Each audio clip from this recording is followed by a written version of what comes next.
সরকার স্বীকার করে না যে সরকারের অভাব আছে, স্বীকার করে। সরকার সংসদে বলে কি যে আমাদের তেল আছে, ওইদিন আমি জিজ্ঞাসছিলাম না যে আপনি স্বীকার করেন সমস্যা আছে কি আছে না, বললাম না সংসদে। নাম কি আপনার? আচ্ছা আচ্ছা, এখন সরকার যেহেতু স্বীকার করে না, কিন্তু সারাদিন কারেন্ট থাকে না, আমরা এই কারণে একটা মোমবাতি করে দিই। মোমবাতি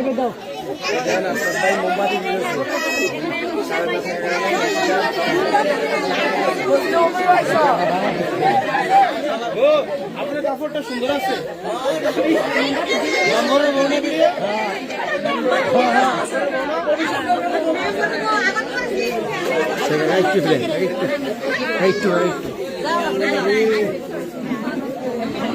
বাচ্চাদের না,